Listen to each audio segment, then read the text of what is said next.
ari byo kuba hari kuri equipe yitwa Arsenal mu gihe kandi na Thibaut Courtois nawe ikinyamakuru AS cemeza ko ari karakora bishoboka byose kugira ngo agaruke ndetse aze kuba hari kuri equipe yitwa Arsenal muri ku munsi wa kabiri igiye gutangura muri UEFA Champions League ariko kuri Thibaut Courtois makengara cyahari mugabo Ceballos yagarutse mu minyerezo n'abandi bakiri muri equipe yitwa Real Madrid no munsi yakoranye iminyerezo na groupe yose ni inkuru nziza muri Real Madrid abona nko kuri Thibaut Courtois we ni kibazo gikomeye cyane mu banyegori kuko niba utagira Thibaut Courtois ntugire André ni nawe ari mu kibazo c'imvune uribaza Real Madrid imbere ya Arsenal iraza kwibaye gute mu kanya gato tunabigaruka ko nitwaje muri La Liga mu kuraba igikombe ca championnat binavuga ko umukino go ku munsi w'ejo match yo ku munsi wa Valence iza kubirikira fatwa n'umugabo yitwa Fran Gonzalez umunyegori Gonzalez si onshiro ya mbere azahagaze mu gori ya Real Madrid exactement ari nababaye convoqué ni bamaze gusohoka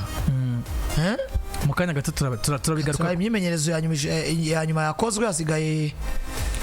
kwaje habona abakinyi umenyereza yatumye ko kuko press conference yo yakozwe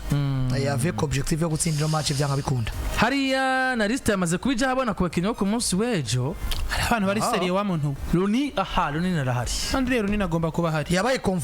convoqué umugabo witwa André Rooney umugabo ndayibona ko ari kuba convoqué pour kuba convoqué sinibaza ko azogaragara muri match nandi nibyo niyumvira hano ubujuju rutonde abadari kurikirwa ku munsi muri equipe yitwa Real Madrid witwa Thibaut Courtois Mendy ndetse na Daniel Ceballos Rooney arahari Rooney arahari je ndayibona Rooney kubaho nko kuzuza list kuko byavuzwe ko yagize ikibazo ku rukino rwa Real Sociedad ashobora kumara n'imiburi burindwi zine sinibaza ko barabaye kwiyenda kubipimo n'ibindi bigiye bitandukanye mu gihe Thibaut Courtois umuntu yo bitahura kuko umenga yagize imvuna abantu benshi batavyiteze asiba urukino urundi arasubira rusiba abantu babona umenga ari hafi kugaruka n'ubu ni vya bindi je nivugiye harageze ko umugabo witwa Thibaut Courtois ava muri projet equipe ya Madrid kuko plus de 30 nkaraba Thibaut Courtois wo muri 2020 muri uriya mwaka niwe warangije abakinyi benshi ba Real Madrid uno musi umukinya bagaruka nivyo ukabona rigwa ko birashoboka a gauche à droite mugabo David araba kuva kwa Bayern Dominique ashobora kuba yakinye saison imwe irimo nka saison zitatu ziri kombinezo kwa Bayern Dominique iyo saison ya 2020 muravyuka ama celebration yateru agatebe n'ibindi bitandukanye nta nguvu Madrid yari saison gusezerera Chelsea nta nguvu Madrid yari saison gusezerera Paris Saint-Germain muravyibuka nta nguvu Madrid yari saison gusezerera Manchester City hose bakoze ama remontada ubona batewe possession batsinzwe ibitsinda ukabona ngo bobo ni buri minota 5 ya nyuma y'urukino bacaka kubwira ati va mu kibuga dukora akazi mugabo ugasanga ugiye kuraba umukinya vana muri match asa n'ukinye match zibiri cyangwa 3 ziri kombine Thibaut Courtois ugasanga moyenne ya save ni buri kuri chaque match ni save zirenga 5 face à face nawe n'umukinya tari za save vuga ngo bateye imipira bawutereye kurawukurayo ugasanga na face à face muri kwa na penalty ya Messi yarayifashe kuri match ya Paris Saint-Germain Courtois arakoze akazi nyuma ya uribuka ko deja saison 2022-2023 Madrid bace batwara gakombe ka Copa del Rey tout simplement nta mukinyi bari binjije bari barushe umuntu yari yinje yari Aurelien Tchouameni wenyene abasigaye bose barabona ngo ni Carvajal ni Militao yaciagira les petits dergama croisés nuwo David Araba ni Toni Kroos na Luka Modric ubona yuko bari totalement épuisé yari saison no kwita yo kuruhuka bace bagaruka 2024 bace basubira kuba muri vya bintu nyene kuko 2024 nivyo nibagize parcours nkimwe bagira muri 2020 ariko fata match ya Real Madrid na RB Leipzig kimwe 18 gishicanyuma Madrid warabona ngo gutsinda RB Leipzig nibigikunda ubatsinze kimwe muhira match retour kimwe ku kindi avec polémique Viner gwa bw'ikarta y'umuhondo ya provoce Dani Orban n'ibindi bigiye bitandukanye ugiye quart de finale ugahura n'umu adversaire ya quart de finale bace beri binandi quart de finale bace beri mina Manchester City bace beri mina Manchester City nyuma ya match ya 3 partout iyindi match ya partout batsinze igitsindo kare cyane mu Bwongereza Man City botsi gitutu guhera ku ntangogeza ku munota 80 na Jeremy Doku yinja hindura urukino ibaze Carvajal yagiye guseda muri match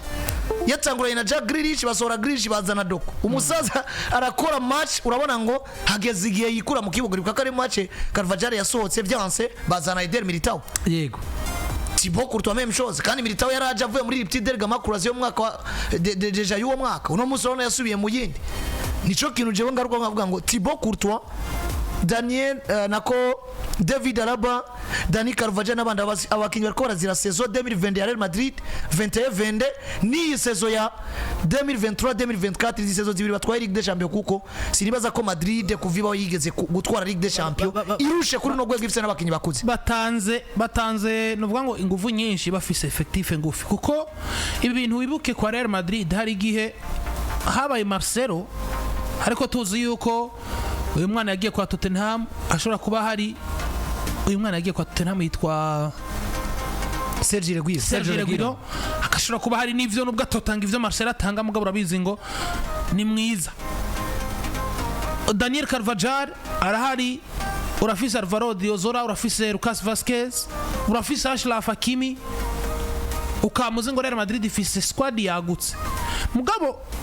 kuva nuvuga ngo umugabo yitwa Carlo Ancelotti avuye muri Everton yadezanga equipe Real Madrid bariko baragenda ba Marcelo, bariko baragenda ba Sergio Ramos, bariko baragenda ba Rafael Varane, bariko baragenda hari hamazwe gusuka Cristiano Ronaldo, ukabuze ngo ni dusigaranye effectif ngufi mugabo effectif ngufi dutuma kumenya ngo ico Real Madrid iri nikigomba guhinduka. Nimba rero ico Real Madrid kitagomba guhinduka tukadufise effectif ngufi niki umubiri n'umutima vyo ugomba kubisheta ukabitanga ugacungurisha amajya equipe nibwo buzima babayemo 2022 bari bafise aba backup babiri je novuga ko ari babiri batatu basi kuko na Marco Asensio mugabo aba backup bama bahindura match yari Kamavinga n'umwana yitwa Rodrigo Goes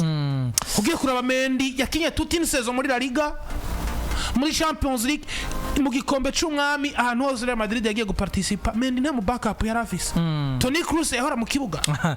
ngivyo rero kuri Thibaut Courtois ariko nibaza ko nigaruka rya Dani Ceballos naryo ribuze gufasha equipe kuri match yo ku munsi wa kabiri bakina na equipe yitwa Arsenal hagati mu kibuga igaruka rya Dani Ceballos ko cangwa no musengo mukinya avuye mu mvune Ceballos nta kinini twumwizera ko kuri match ya Arsenal ni garuka rya Ceballos ndarikombina n'igaruka ry'abandi bakinnyi bari bo bose nibaza ko atari cyo giye cyo kugaruka shanka atari yo pressure atari cyo kintu Madrid yari kwiye guhanga amaso cyane hatabaye umwanya wo guhitegura kuko dufata karongo no munsi example yo kwa Barcelona raba uburyo Flick yagarukanye abakinyi progressive mavuye mu mvune peu importe icuri shaka uzi Ronaldo Araujo tuzi muri Barcelona wivugira rigataha shaka ugaruka kuri Frenkie de Jong muri Barcelona shaka ugaruka kuri Inigo Martinez cyangwa urinde bivanye nuko afite effectif yagutse yararonse umwanya wo gutegura igaruka ry'abakinyi biwe ku buryo badashikira kuri ritme yo gusabwa ivyo bavunitse batanga mugabo no Daniel Ceballos dufata karuriro nubwo yabakize 100% mugabo akigaruka na kintu nakimwe kiza gutuma umugabo witwa Karanzo atamwarinya mu batangura cyangwa mu bakinyi equipe igomba kwitega ko batanga niburi guhera kuri match yewe ya mbere 80% y'ingufu zabo ibaze rero situation abakinyi bagarukiyemo none reko bagarukira muri situation bivanye n'ubuto bwa effectif ya Real Madrid ici ba permeta kuba uno musi basubira gutakaza fraîcheur physique reka nabivuga kuko deja wabivuze neza turazi ko equipe ya Real Madrid kugeza ubu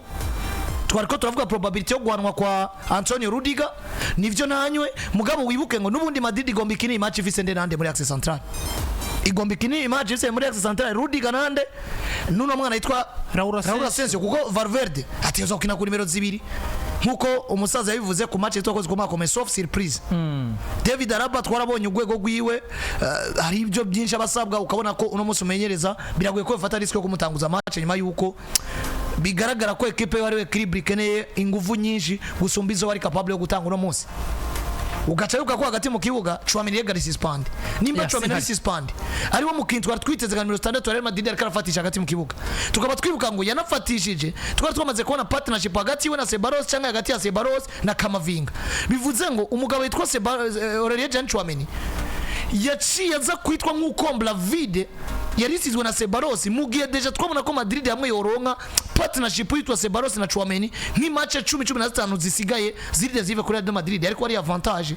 nono musaragarutse nawe undi yitwa ko yakara couvra ya vide yiwe ari suspend uri oblige ari abaganga bakigwa favor jana kwijana Ceballos azocatangura match kuko sinibaza ko izi forme z'uwitwa Eduardo Kamavinga ziriko zirarondegwa hasi hejuru kiracari kibazo Ferran Mendy nawe nyene unabona aragaruka bagaforsa peut-être doshobora kubona n'umumenyereza asubira gufata risk agakinisha kamavinga ku numero 3 tugaca tuvuga ngo Madrid isigaranye abamediateri bande yaza kwisigaranye n'ubundi wose Barca agarutse kandi yitwa ko ari we yavunitse ariko aratwereka identité niburi buri ya Madrid kina aka kantu mwibuke yuko Jenari gazugaruka ko Real Madrid iyi effectif ntunyiri kwirabakora ko cyane abakinyi baragarukiye igihe batogarukiye nico gituma ugumubona hari abakinyi bamwe bisubiriza mu mvune aravuye uno munsi arasubiragiza imvune higiye arasubiragiza yindi yari yagarutse uno munsi Daniel Ceballos amaze gutwereka profile iyo mu mediateur de classe mondiale akomeye cyane wicitegereza muri equipe Real Madrid sinotinya kwemeza ngo iminsi yose yari amaze nk'amezi agera kuri 3 ari muzima cyo mu mediateur nabonye mvuga ni urukino rwose Real Madrid iri kurakina ruhagaze mu maguru yiwe gusumba Jude gusumba umugabo yitwara Recho wameneje gusumba Eduardo Camavinga gusumba na Fede mugabo no musura mugarukanye umugarukanye ku rukino rufise ico rusiguye kinini Arsenal mu abantu mubugifise mediane nziza abantu badapfa gufyina nimba mvise Declan Rice nkamubona ari kumwe na Thomas Partey bafise Martin Odegaard si ibintu byo gupfa kuzana mu mediateur atararekipera ibazura mugarukanye urukino rw'uwo gwa mbere acehera kuri Arsenal Declan namo kiri minota 300 nabonye muri Arsenal bamwita ngo ni Cheval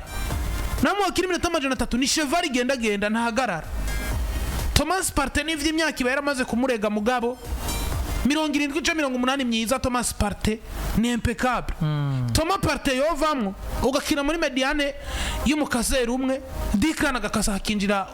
Mikel Merino Arsenal iguma imeze neza wowe Real Madrid zonye Ceballos uje kumuhura ejo uzomukenera aha ngivyo rero kuri Daniel Ceballos yagaze mu mimenyerezo ya equipe yitwa Real Madrid ndetse akaba ari kumwe na group yose muri rusangi mbere yuko tuza kuraba match yose muri no weekend muri Barcelona nyuma yuko abakinyi basa nk'abarota gutwara ibikomo bigera kuri 3 yaba abakinyi yaba mumenyereza Hansi Jet Flick uyu munsi umugabo witwa Joan Laporte nawe president wa